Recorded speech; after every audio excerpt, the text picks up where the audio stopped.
में बशर अल असद की सरकार गिरने के बाद सीरिया में उसके पड़ोसी देशों ने चढ़ाई शुरू कर दी है। अब सीरिया में तुर्की और इजरायल के बीच होड़ सी छिड़ गई है कि सीरिया की जमीन को कौन कितना कब्जा कर पाता है। तुर्की और इजरायल दोनों एक दूसरे पर सीरियाई इलाकों पर कब्जा करने का आरोप लगा रहे हैं।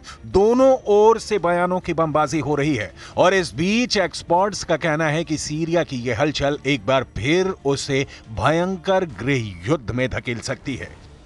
तुर्की के राष्ट्रपति रेसिप तैयब एर्दोआन तुर्की की सेना को सीरिया पर आक्रमण करने का आदेश दे सकते हैं। रिपोर्ट के मुताबिक तुर्की के इस हमले का मकसद सीरिया से कुर्दों का नामो निशान मिटाना होगा। रिपोर्ट में दावा किया गया है कि जब हयात तहरीर अल शाम यानी HTS दमिश्क की ओर बढ़ रहा था, तब तुर्की ने अपने मिलिशिया के साथ मिलकर कुर्दों के खिलाफ मोर्चा खोल दिया था, जो उत्तर पूर्वी सीरिया में हुकूमत चलाता है। और अब तुर्की की सेना पूरी तरह से उस पर आक्रमण के लिए तैयार है। सीरिया में तुर्की का हमला क्यों?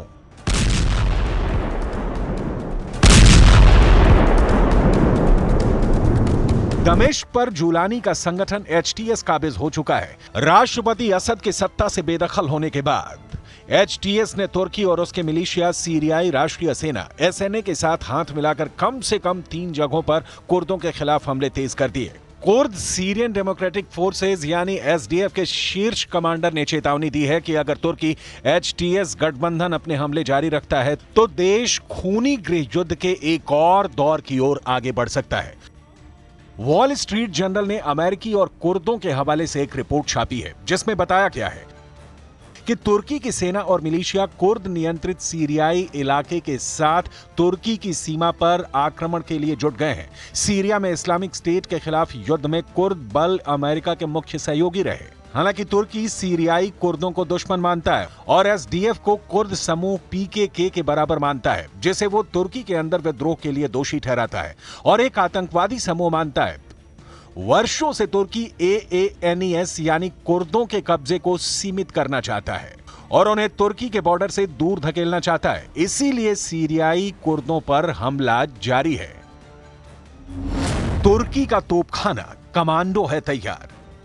वॉल स्ट्रीट जर्नल ने यह रिपोर्ट वरिष्ठ अमेरिकी अधिकारियों के हवाले से छापी है, जिसमें बताया गया है कि तुर्की ने सीरिया के बॉर्डर पर अपने कमांडो और तोपखाना सहित अपने सेना और मिलिशिया को तैनात कर दिया है, जिससे लगता है कि तुर्की ने सीरिया पर बड़े आक्रमण का मूड बना लिया है। यह रिपोर्ट तुर्की और कुर्दों के अमेरिका की मध्यस्थता में हुए युद्ध विराम के टूटने के बाद आई है। वहीं फॉक्स न्यूज ने रिपोर्ट किया है कि तुर्की ने कुर्दों को बताया है कि युद्ध विराम समाप्त हो गया है और कुर्दों से कभी भी उनका युद्ध छिड़ सकता है। ऐसा इसलिए हुआ क्योंकि कुर्दों ने कोबानी को लेकर तुर्की के प्रस्ताव को मानने से इनकार कर दिया। तुर्की के आक्रमण की तैयारी से कुर्द सजग हैं। विदेशी मीडिया वॉल स्ट्रीट जर्नल के मुताबिक SDF के एक आला अधिकारी इल्हाम अहमद ने अमेरिका के नवनिर्वाचित राष्ट्रपति डोनाल्ड ट्रंप को एक चिट्ठी भी लिखी, जिसमें बताया गया है कि तुर्की का लक्ष्य आपके पदभार ग्रहण करने से पहले हमारी भूमि पर नियंत्रण स्थापित करना है, जिससे आप हमारे क्षेत्र के शासक के रूप में उनसे जोड़ने के लिए मजबूर हो जाएं। अगर तुर्की अपने आक्रमण के साथ आगे बढ़ता है तो परिणाम भयावह होंगे। तुर्की के आक्रमण से अकेले कोबानी में 2 लाख से ज्यादा कुर्द नागरिक विस्थापित हो जाएंगे, जिनमें कई ईसाई समुदाय भी शामिल हैं। तुर्की लगातार कुर्दों के खिलाफ एक्शन ले रहा है। कुर्दों के 3 ठिकानों पर तुर्की का हमला। 7 और 8 दिसंबर को NSA ने मंजीब में कुर्दों पर हमला किया। NSA ने कोबानी में SDF के खिलाफ हमला किया। HTS ने डेयर एजोर को कुर्दों से कब्जा कर लिया। In conversation with the SDF, and we are in conversation with our allies in Turkey, and I should say our other partners in the region are in conversation with Turkey about this question as well. This is not just a United States question. And we are trying to work on a path forward that de-escalates tensions. विदेशी media fox news के मुताबिक तुर्की के इन हमलों ने कुर्दों को भीतर तक डरा दिया है और उन्हें अपने सफाई का डर सताने लगा है।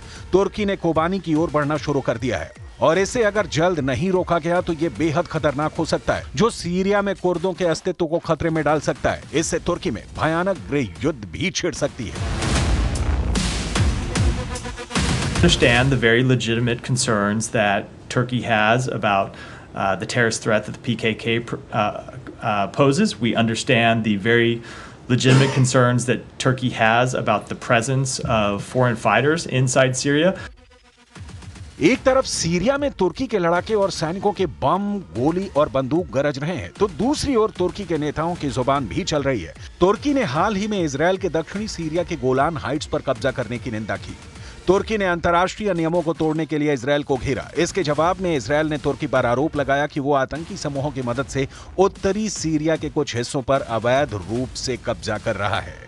इजरायली विदेश मंत्रालय ने अपने बयान में कहा कि तुर्की के इशारे पर कुछ गुटों ने उत्तरी सीरिया के 15% इलाके पर नियंत्रण कर लिया है।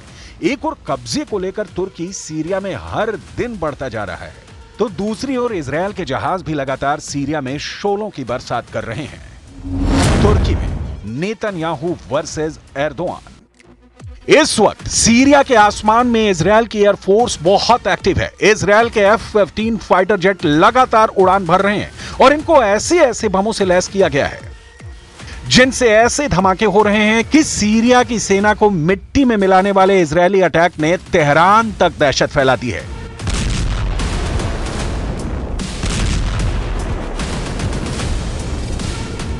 इन हमलों पर जुलानी की भी मुहर लग चुकी है, क्योंकि जुलानी ने ना इसका विरोध किया और ना ही इजरायल से युद्ध करने की ख्वाहिश जाहिर की है, बल्कि ईरान और हिजबुल्लाह को अपना सबसे बड़ा दुश्मन बता दिया है।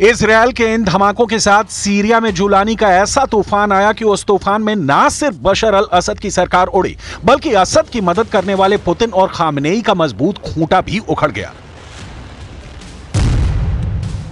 जुलानी ने सीरिया में ऐसा जाल फैलाया कि इस जाल में फंसे रूस और ईरान की सेना को सीरिया से भागना पड़ा। जुलानी का जाल बुनने वाले तुर्की और इजरायल इस वक्त बहुत खुश हैं।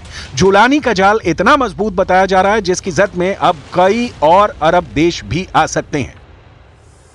डर है कि इसमें जॉर्डन के राजा किंग अब्दुल्ला भी फंस जाएं और जुलानी का अगला टारगेट जॉर्डन बन सकता है। खौफ सऊदी अरब में भी बढ़ चुका है। यही वजह है कि सीरिया में तख्ता पलट से पहले सऊदी अरब के क्राउन प्रिंस ने बशर अल असद की तरफदारी में कई बातें भी कही थी।